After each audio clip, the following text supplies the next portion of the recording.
हाँ चलो चलिए देखिए, आज हमको क्या पढ़ना है केमिस्ट्री में। ठीक है, केमिस्ट्री जो सबसे मेन सब्जेक्ट होता है केमिस्ट्री में, साइंस में एक मेन सब्जेक्ट आता है केमिस्ट्री और फिजिक्स और बायो। ठीक है, हम 3 पार्ट में पढ़ते हैं इंटरमीडिएट में जाने के बाद, और 9th में भी पढ़ते हैं। 9th में अलग अलग बुक मतलब बांट दिया गया है साइंस को, लेकिन साइंस में हम बांट के पढ़ते हैं फिजिक्स, केमिस्ट्री और क्या कहते हैं बायो। जिस फिजिक्स में हम लोग पढ़ते हैं फिजिकल चीज के बारे में, केमिस्ट्री में हम पढ़ते हैं क्या, उसके रासायनिक गुणधर्म के बारे में, पदार्थ के रासायनिक गुणधर्म के बारे में, और बायो में हम लोग पढ़ते हैं अपने जीव जंतु के बारे में। ठीक है, तो हम साइंस को बांट के दिखाए थे आपको किस तरह से बांटे थे।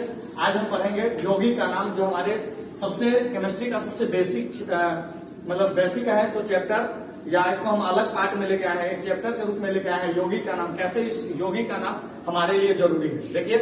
तो हम सबसे पहले इसमें समझेंगे क्या कि एलिमेंट जो जिसको बनाने में, कंपाउंड को या यौगिक के नाम को लिखने में हमको ज्यादा जरूरी है। ठीक है, और हमारे लिए ये जो है एलिमेंट कितना यूजफुल होगा इस तत्व यौगिक के नाम को लिखने के लिए। ठीक है, तो सबसे पहले हम समझेंगे कि तत्व क्या है। ठीक है, तो तत्व देखिए क्या है। तत्व क्या कर रहा है कि तत्व वह शुद्ध पदार्थ है जिसे किसी भी भौतिक या रासायनिक विधि द्वारा 2 या 2 से अधिक गुण वाले पदार्थों में न तो विभाजित किया जा सकता है और नहीं उसे भिन्न गुण वाले पदार्थों से बनाया जा सकता है। देखिए इसका मतलब क्या हो गया, यहाँ 2 चीज हमको मिल रहा है, एक फिजिकल और दूसरा केमिकल, यानी कि फिजिकल यानी कि भौतिक फिजिकली और रासायनिक। फिजिकली क्या होता है, देखिए इस दोनों शब्द को हम समझते हैं। ये सबसे पहले इस एलिमेंट को समझने के लिए ये दोनों शब्द को जानना जरूरी है। क्या कह रहा है कि तत्व वह शुद्ध पदार्थ है जिसे किसी भी भौतिक या रासायनिक विधि द्वारा। तो भौतिक विधि क्या होता है, भौतिक विधि देखिए, भौतिक विधि हम लोग गांव घर में देखते हैं कि जैसे भौतिक विधि कहने का मतलब जैसे हम चेंजिंग एज ए चेंजिंग, देखो कि भौतिक विधि और रासायनिक विधि कभी कभी परिवर्तन होता है, परिवर्तन से भी हम समझ सकते हैं भौतिक को और रासायनिक को। ऐसे चेंजिंग में क्या परिवर्तन ही हुआ कि भौतिक क्या करा कि उस विधि के द्वारा, यानी विधि का मतलब क्या होता है कार्य, तो विधि के द्वारा हम उस चीज को बदल नहीं सकते हैं। तो देखिए विधि, हमारा एक शब्द आ रहा है भाई विधि, तो विधि क्या है, देखिए ये कार्य क्या है, हम इसको समझते हैं कि कार्य क्या है। भौतिक जो है, यहाँ पर मैंने लिखा भौतिक फिजिकली और दूसरा लिखा रासायनिक। ये इसको हम समझते हैं कि देखिए गांव घर में हम समझते हैं फिजिकली, जैसे कभी मम्मी को आप देखे होइएगा कि किसी बर्तन में, ठीक है, किसी बर्तन में चावल रखा हुआ, क्या रखा हुआ, चावल। ठीक है, तो चावल रखा हुआ है, तो आप देखिएगा कि चावल रखा हुआ है, तो चावल में देखिएगा कंकर होता है, क्या होता है, कंकर। तो उसको चुनना पड़ता है, क्या करना पड़ता है, चुनना पड़ता है। तो वो मेरा फिजिकली मैटर हो गया, क्या हो गया, फिजिकली मैटर। जैसे हम पानी में बालू रखा हुआ है, पानी में क्या रखा, बालू, उसको हमको निकालना है, हम क्या करेंगे, उसको गर्म करेंगे, क्या नहीं, गर्म नहीं करना, यानी उसको गर्म करेंगे तो क्या होगा, पानी भाप के रूप में उड़ जाएगा। ठीक है, लेकिन हमको पानी को भी बचाना है और बालू को भी बचा कर रखना है, तो अलग करना है हमको। ठीक है, तो अलग करना है, तो अलग उसको कैसे अलग करेंगे, फिजिकली रूप में कैसे अलग करेंगे, केमिकल रूप में नहीं, फिजिकली। तो फिजिकली क्या होता है कि हम उसको अलग कैसे करेंगे, तो देखिए उसको अलग करने के लिए हम क्या करेंगे भाई, उसको थोड़ा देर के लिए छोड़ देंगे, और छोड़ने के बाद क्या करेगा, बालू नीचे में बैठ जाएगा, और पानी को हम क्या करेंगे, आसानी से फिजिकली निकाल लेंगे। ठीक है, या उसको छन्ना पत्र द्वारा छानेंगे। तो हमारा यही क्या कहते हैं, फिजिकली होता है। फिजिकल में जैसे फिजिकली परिवर्तन क्या होगा, जैसे बल्ब जलाए तो हमेशा के लिए बल्ब तो नहीं जलेगा क्या, नहीं। लेकिन यहाँ पर फिर हम दूसरा शब्द समझते हैं रासायनिक विधि। रासायनिक विधि में क्या होता है कि परिवर्तन, रासायनिक परिवर्तन हम देखिएगा कि पदार्थ का क्या हो जाता है, चेंजिंग हो जाता है, क्या हो जाता है, चेंजिंग होता है। यानी नहीं इसको फिजिकली मैटर से, यानी भौतिक और रासायनिक किसी भी विधि के द्वारा, किसी भी कार्य, किसी भी परिवर्तन के द्वारा हम मेटल को चेंज नहीं कर सकते हैं। चाहे वह, जैसे हम किसी चीज को चेंज कर लेते हैं ना भाई, जैसे हम कागज है, क्या हो गया, कागज, और कागज को आप जलाइएगा तो जलाने के बाद क्या हो जाता है, कागज बन जाता है ना। लेकिन इस तरह से हम एलिमेंट को, या हाइड्रोजन, हीलियम, लिथियम, जो कुछ भी मेरा तत्व होगा उसको हम ना तो उसको जलाकर, यानी क्या कहते हैं, नहीं उसको भिगाकर, जैसा भी हो, इसके गुण को हम परिवर्तन नहीं कर सकते हैं। यानी कि यह जैसा भी है करेगा उसका वही गुण रहेगा। ठीक है, यानी जो गैस रहेगा गैस ही होगा, जो ठोस यानी ठोस रहेगा ठोस रहेगा, द्रव रहेगा द्रव रहेगा, मतलब उसका गुण हम केमिकल गुण को चेंज नहीं कर सकते। यही कहा है कि तत्व वह शुद्ध पदार्थ है जिसे किसी भी भौतिक या रासायनिक विधि द्वारा 2 या 2 से अधिक भिन्न गुण वाले पदार्थों में न तो विभाजित किया जा सकता है और नहीं उसे भिन्न गुण वाले पदार्थ से बनाया जा सकता है, और हम किसी भी दूसरे भिन्न गुण वाले पदार्थ से बना भी नहीं सकते हैं। ठीक है, तो इसमें देखिए क्या आता है कि जैसे हम भिन्न गुण वाले कभी कभी देखना कि हम तरह तरह से एलिमेंट लेते हैं नहीं, और कुछ मतलब जैसे गांव घर में भी बनाया जाता है, लेकिन हम उसको बाद में लेंगे जब इस केमिकल कंपाउंड का नाम लिखेंगे तो आपको बताएंगे कि कैसे इसको हम मतलब बदलते हैं, कैसे इसका नामकरण करते हैं। ठीक है, तो अभी समझते हैं एलिमेंट। एलिमेंट सबको समझ में आ गया कि एलिमेंट किसको बोले। ठीक है, तो एलिमेंट एक शुद्ध पदार्थ है जिसे किसी भी भौतिक या रासायनिक विधि द्वारा दो या दो से अधिक भिन्न गुण वाले पदार्थों में विभाजित नहीं किया जा सकता है। ठीक है, अब हम अगला टॉपिक देखें, इसका इंग्लिश जो सीबीएसई बोर्ड से है उसके लिए भी है। तो देखिए एलिमेंट में पहले हम एग्जाम्पल समझ लेते हैं क्या है। अभी तक जितने भी एलिमेंट अभी तक हमने 108 पढ़ा है और भी खोज किया गया है। ठीक है, तो उसको देख लेंगे बाद में, लेकिन हम लोग अभी नाइन्थ में, 8th में, 7th में, 10th में, तो हमारे लिए काफी है। ठीक है, तो हम पूरे 108 तत्व को याद रखेंगे, उसको हम डालेंगे या लिखवा देंगे। ठीक है, आप अभी तक इतना जो है 30 तक इस एलिमेंट को याद रखिए। पहला क्या है मेरा हाइड्रोजन, दूसरा क्या है हीलियम, तीसरा क्या है लिथियम, इस तरह से बेरिलियम, बोरोन। ठीक है, फिर कार्बन, नाइट्रोजन, ऑक्सीजन, ये नियोन, सोडियम, इस तरह से बहुत सारे तत्व है। ठीक है, इसका नंबर एटॉमिक नंबर भी है, तो इस एटॉमिक नंबर के बारे में हम बाद में जानेंगे। अभी एलिमेंट जानते हैं कि एग्जाम्पल ग्रुप है, अभी इसके बारे में भी हम डिटेल्स में पढ़ेंगे कि ये 1 क्या है, ये हाइड्रोजन H का सिंबल यानी H ही क्यों लिखे, H ही क्यों लिखे, Li क्यों लिखे, Be क्यों लिखे, B क्यों लिखे, ऐसा हम आपको बताएंगे। ठीक है, कार्बन के लिए C आता है। ठीक है, तो ये हम एलिमेंट का सिंबल ही क्यों यूज किए, हम दूसरा सिंबल यूज क्यों नहीं किए। ठीक है, जिस तरह से हम अपने नाम के लिए यूज करते हैं एक जिसका नाम है, जो अलग अलग तरीके से नाम का शॉर्ट सिंबल यूज करता है, इसी तरह हम एलिमेंट का भी पूरे नाम का क्या करते हैं सिंबल, संक्षिप्त रूप जो है यूज करते हैं। दूसरा देखिए इसमें इंग्लिश में हम क्या समझते हैं, the element is the purest form, उसी का सेम इंग्लिश लिखा है, purest form of A substance which can neither be divided into two or more substance। वही बात है कि into divided into two or more substance having different properties nor be built up from different substance, different properties and physical and chemical method। किसी भी physical and chemical method से हम divide नहीं कर सकते, दो या दो से अधिक गुण वाले पदार्थ में हम उसको विभाजित नहीं कर सकते। और दूसरा चीज जैसे यहाँ पर एक और चीज कर रहा है, तत्व ही वह मूल पदार्थ है, तत्व ही वह मूल पदार्थ है जिससे अन्य सभी वस्तुएं क्या है बनी है, तत्व ही वह मूल पदार्थ है जिससे अन्य सभी वस्तुएं क्या की है बनी है। इसका इंग्लिश में देखिए, element is the basic substance from which all other substance are form. ठीक है, यानी दुनिया में हम जितने भी वस्तु देख रहे हैं वो सब क्या तत्व से बना है। जिस तरह से हम लोग हिंदी में पढ़ते हैं, हमारा शरीर किस तरह से 5 तत्व से मिलकर बना है। कितने तत्व से? 5 तत्व, क्षिति, जल, पावक, गगन, समीरा।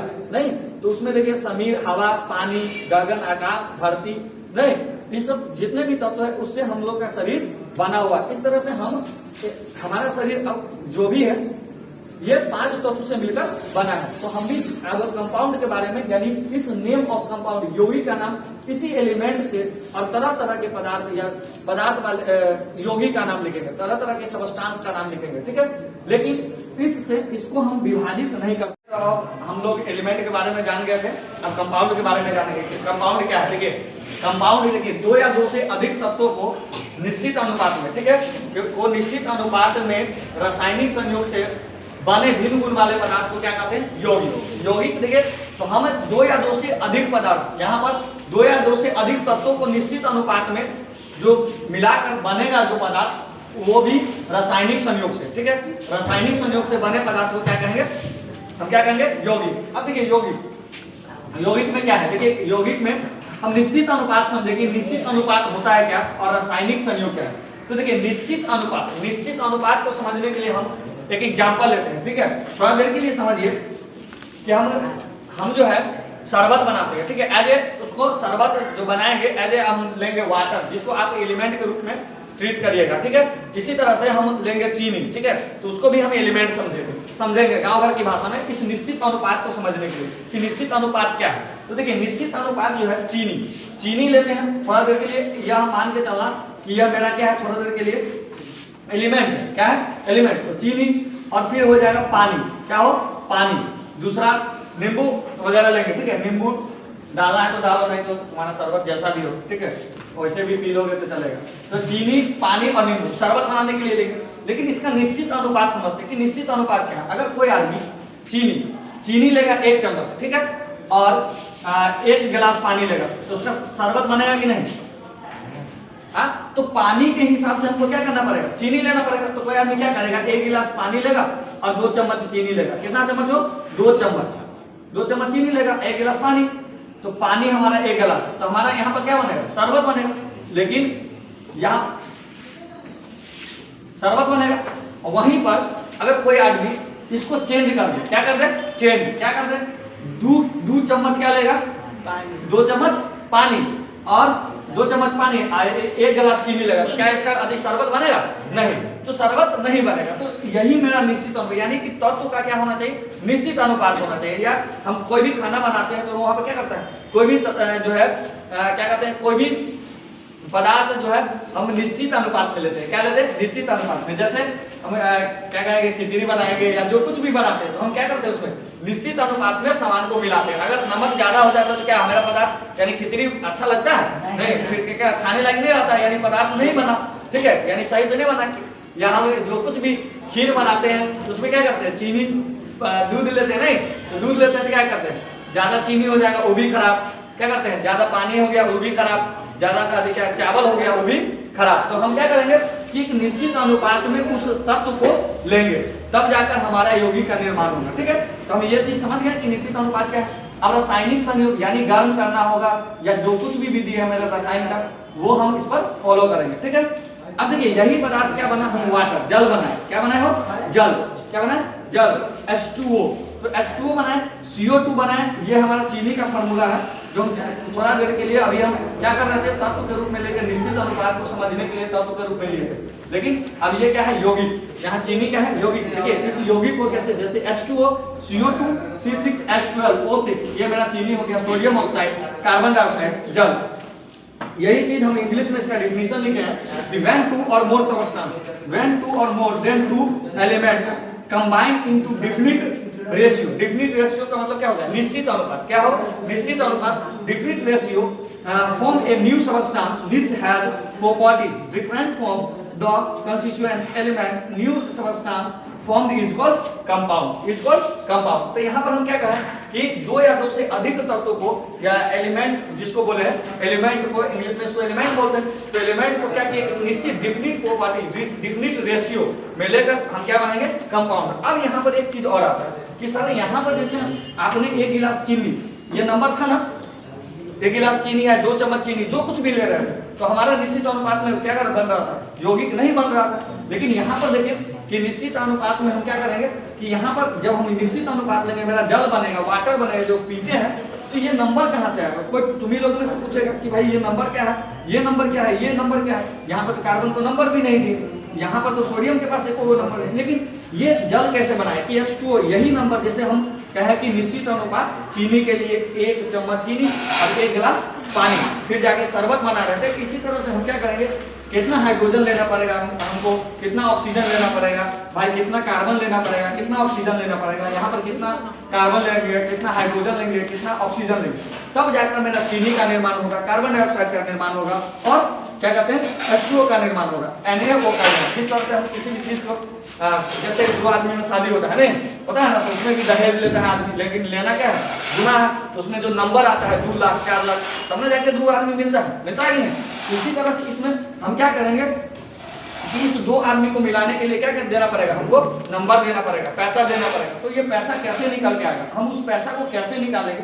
तो इसी में से कोई गधा होगा जो पढ़ लिख के इंजीनियर बन जाएगा, फिर क्या करेगा, हमको 5 लाख रुपया चाहिए, नहीं यही ना रे, तो ऐसा नहीं करना, ठीक है। दहेज लेना बहुत बड़ा गुनाह है, समझा। तो अब चलते हैं हम इस नंबर के बारे में, इस नंबर को हम कैसे निकालेंगे, जिसको दूसरे भाषा में देखिए हम क्या करते हैं, संयोजकता कहते हैं। क्या कहते हैं, संयोजकता, क्या कहते हो, संयोजकता। तो संयोजकता क्या होता है, देखिए वैलेंसी, इसको इंग्लिश में कहते हैं वैलेंसी। वो जो नंबर मैंने कहा था कि H2 के पास यहाँ पर हाइड्रोजन 2, यहाँ पर फिर ऑक्सीजन 1, कार्बन 1, ऑक्सीजन 2, कार्बन 6, यहाँ पर हाइड्रोजन 2, फिर ऑक्सीजन नहीं, तो इस तरह से हमको मिला। तो इस नंबर को निकालने के लिए हमको क्या करना पड़ेगा? तो देखिए ये क्या है, इसको बोलते हैं दूसरे शब्दों में संयोजकता, वैलेंसी। क्या करा, किसी परमाणु या मूलक की संयोजन क्षमता ही क्या कहलाती है? संयोजकता। यानी उसको संयोग करने की, मिलाने की क्षमता। जैसे वहां में मिलाने की क्षमता था ना कि 2 गिलास चीनी में तो 1 चम्मच पानी तो नहीं मिलेगा, मिलेगा क्या? नहीं। उसी तरह से ये जो हम क्षमता निकाल रहे हैं कि भाई तुम 1 गिलास पानी में 1 ही चम्मच चीनी मिलाओ, तो यही मूलक या किसी परमाणु की संयोजन क्षमता से क्या कहलाता है? संयोजकता। क्या कहलाता है? संयोजकता। संयोजकता कहलाता है, ठीक है। और यह उस परमाणु द्वारा बनाए गए, ग्रहण किए गए या साझा किए गए इलेक्ट्रॉन की क्या होता है? संख्या होता है। क्या होता है? संख्या। अब देखिए इसमें 3 चीज का रहा है। इसमें समझिए कि या तो वो परमाणु, ठीक है, परमाणु क्या करेगा? त्यागेगा, ठीक है, त्यागेगा। क्या करेगा? वो त्याग देगा, यानी किसी को दे देगा। ग्रहण मतलब क्या? किसी से लेगा और फिर क्या करेगा? साझा कर लेगा। जैसे तुम लोग देखो, त्यागने का मतलब क्या? यानी पूरा दे दे, ठीक है। और दोसर पे कथी कर छी? या तो कथी कर छी? ग्रहण कर ले छी, यानी केकरो से ल ले छी। आ तेसर काम कथी कर छी? साझा करे छी। जेना में साझा के केना कहै? केना देख के लगा समझा? पहले कथी कहै? देखो साझा मतलब शेयरिंग। कथी हो? शेयरिंग। शेयरिंग कैसे होता है? देखिए शेयरिंग, जैसे एगो बैट बॉल, क्रिकेट तुम लोग खेलता है ना, तो एगो क्रिकेट बॉल यानी बैट खेलता है, तो इस बैट पर क्या करे? सब दोस्त मिला के किनका पैसा लगा लेते हैं, पैसा लगा लेते हैं। और फिर क्या होता है कि भाई सब आदमी के शेयर हो गया, यानी कि सब आदमी कथी करबे? अही बैट से खेलब। एक दिन खेले तो मार पीट मुंह कान सब पूरा पड़ो, तो ऐसा नहीं काम नहीं करना। तो वही इसमें भी होगा। तो देखते हैं तो क्या करेगा? या तो पूरा त्याग देगा इलेक्ट्रॉन को, यानी किसी को दे देगा, ग्रहण करेगा या किसी से ले लेगा। और दूसरा क्या करेगा? साझा करेगा। क्या करेगा? वो साझा। साझा का मतलब क्या होगा? वही अभी पता है।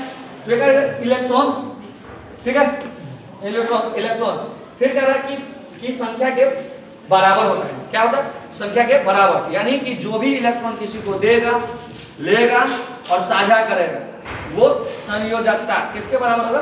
संयोजकता के बराबर। यानी वह संख्या किसके बराबर होगा?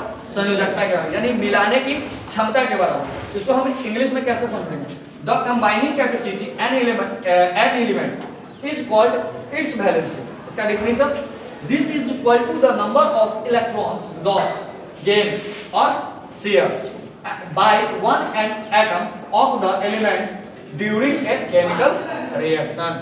ठीक है। अब यही हमको समझना है कि ये संयोजन क्षमता कैसे निकालेंगे, मिलाने की कैपेसिटी को कैसे निकालेंगे। देखिए गाँव घर में देखना कोई आदमी अनाड़ी होगा तो खाना बनाता है, खाना बनाते हो, जैसे लड़कियां सब नहीं खाना बनाती है, कहीं में मम्मी नहीं रहेगी तो 1 चम्मच अभी नमक के बदले 2 चम्मच रखा जाएगा उसको, ले तोड़ी के पूरा खाना बना। अब खाने लायक नहीं रहता है। तो इसी तरह से तुम लोग भी ऐसा काम करना कभी कभी करता है ना। इसको खाना बनाने का मौका मिला किसी को नहीं। हाँ तो हमको मिला था, तो हो गया था क्या कि कुकर में जो है ना हम खिचड़ी बना रहे थे, मालूम नहीं था कि पानी कितना देना है। चावल की तरह क्या कर 2 गिलास चावल, ज़्यादा भूखा थे, 2 गिलास चावल और फिर क्या किया? पानी रख दिए, उसको 1 घंटा तक इंतजार कर रहे, सीटी देगा। तो देखिए सीटी क्या देगा? आलू सब उसी में एकदम जो है ना बतिया रहा था एक दूसरे से। चावल से आलू बतिया रहा था, अब क्या कहते हैं, आलू जो चावल से बतिया रहा था, दोनों जो है एक दूसरे से बतिया रहा था, सीटी नहीं लगा। बाद में जब और भूख लगा तो इसको उतार के और उसको खोलने का भी कोशिश कर रहा, खुल नहीं रहा। तो पूरा खिचड़ी जो है ना आलू के साथ मिल गया, मतलब चावल बन गया, समझो कि पूरा। ठीक है। तो कभी कभी होता है जब आदमी को एक्सपीरियंस नहीं होता है तो इसका पता नहीं चलता कि खाना कैसे। अब हम लोग यही खाना बनाने जाएंगे, कैसे बनाएंगे कि कितना नमक लेंगे, कितना चावल, वही है यही नमक चावल सब। ठीक है। तो अगले वीडियो में हम फिर देखते हैं कि इसका संयोजकता कैसे निकालें।